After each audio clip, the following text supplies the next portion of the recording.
Video like जरूर कर लीजिए और ऐसे वीडियो लगातार फ्री में पाने के लिए चैनल को तुरंत सब्सक्राइब कर लीजिए और बेल आइकन को जरूर टैप कर लीजिए ताकि आगे भी सारे वीडियो आपको मिलते रहे। यूट्यूब में फॉलो करते हैं तो प्लीज ये वाला फ्री टेलीग्राम चैनल जरूर ज्वाइन कर लीजिएगा। सारे नोटिफिकेशन सारे अपडेट यहीं पे आते हैं, ध्यान रखिए।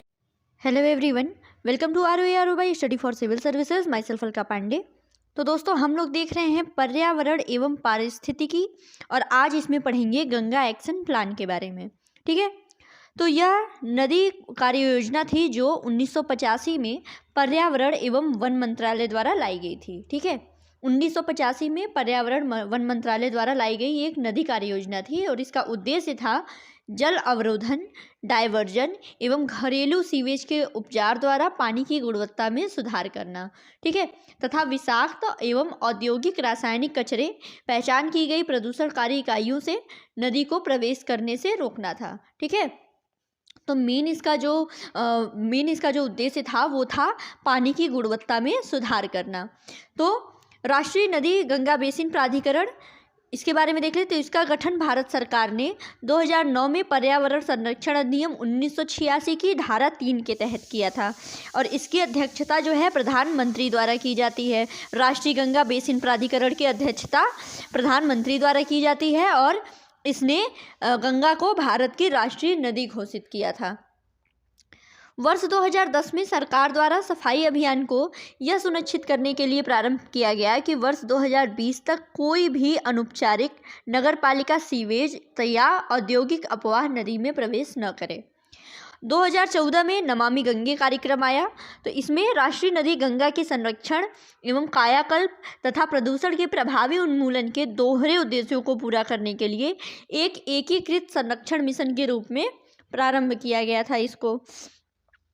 राष्ट्रीय गंगा परिषद, तो इसकी स्थापना 2016 में हुई। इसने राष्ट्रीय गंगा बेसिन प्राधिकरण को प्रतिस्थापित किया है। इसे गंगा नदी के कायाकल्प, संरक्षण एवं प्रबंधन हेतु राष्ट्रीय कार्यान्वयन परिषद के रूप में भी जाना जाता है और इसकी भी अध्यक्षता प्रधानमंत्री द्वारा की जाती है। ये बहुत इंपॉर्टेंट है, याद रखिएगा। राष्ट्रीय नदी गंगा बेसिन प्राधिकरण और राष्ट्रीय गंगा परिषद, इन दोनों का अध्यक्ष प्रधानमंत्री है। आगे बढ़ते हैं, आगे देखें कोयला गैसीकरण। ठीक है, कोयला गैसीकरण क्या होता है? तो यह प्रक्रिया जीवाश्म ईंधन को जलाने के बजाय रासायनिक रूप से जीवाश्म ईंधन को सिंथेटिक या संश्लेषित प्राकृतिक गैस यानी SNG में बदल देती है। इस तकनीक से सिन गैस का उत्पादन होता है जो मुख्य रूप से methane, carbon monoxide, hydrogen, carbon dioxide और जलवाष्प से युक्त एक मिश्रण होता है। ठीक है, याद रखिएगा सिन गैस के कंपोनेंट क्या क्या हैं? मीथेन है, carbon monoxide, hydrogen, carbon dioxide और जलवाष्प। इसका उपयोग क्या क्या होता है?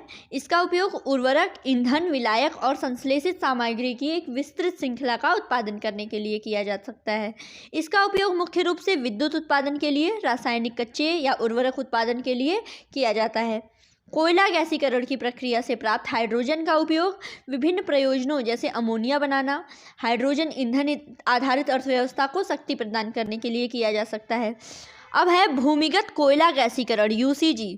तो यह कोयले को गैस में परिवर्तित करने की तकनीक है। जब कोयला ज़मीन के अंदर होता है तो उसका गैस में परिवर्तन किया जाता है और यह इस प्रक्रिया से प्राप्त गैस को कुओं के माध्यम से निकाला जाता है।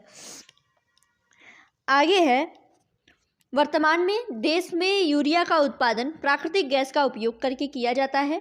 इसमें घरेलू प्राकृतिक गैस और आयातित लिक्विफाइड प्राकृतिक गैस शामिल है। ठीक है, LNG का आयात महंगा है, इससे मूल्यवान विदेशी मुद्रा खर्च होती है। आगे बढ़ते हैं, कोयला गैसीकरण के साथ यूरिया का उत्पादन। तो यह परियोजना यूरिया में भारत की आत्मनिर्भरता में सुधार करेगी और भारत में कृषि को बढ़ावा देगी और यह पर्यावरण के अनुकूल तरीके से प्रचुर मात्रा में उपलब्ध घरेलू कोयलों के उपयोग को बढ़ावा देगी। साथ ही इस तकनीक की सफलता से अन्य उत्पादों जैसे syn gas, diesel, methanol, petrochemicals आदि के उत्पादन के लिए कोयले के उपयोग को भी बढ़ावा मिलेगा। कोयला और पेट्रोलियम करोड़ों साल पहले जब जैव द्रव्यमान के क्षरण से बने थे और इसलिए ये ऐसे संसाधन हैं जो भविष्य में समाप्त हो जाएंगे। अतः जब दहन अपर्याप्त वायु ऑक्सीजन में अधूरा दहन होता है तो कार्बन डाइऑक्साइड के बजाय कार्बन मोनोऑक्साइड बनता है। ठीक है, ये जब दहन होता है ऑक्सीजन में और वो अधूरा रह जाता है तो CO2 की जगह CO बनता है, जो कि हानिकारक होता है। इन उत्पादों में सल्फर, नाइट्रोजन ऑक्साइड और कार्बन मोनोऑक्साइड उच्च सांद्रता में जहरीले होते हैं और कार्बन डाइऑक्साइड एक ग्रीन हाउस गैस है। कोयला, पेट्रोलियम, कार्बन के विशाल भंडार हैं। यदि कार्बन डाइऑक्साइड में परिवर्तित हो जाता है तो वातावरण में कार्बन डाइऑक्साइड की मात्रा जो है वो तीव्र ग्लोबल वार्मिंग की ओर ले जाएगी। अब पर्यावरण के वीडियो में बस इतना ही। अब देखेंगे हम लोग अगले वीडियो में। Thank you so much.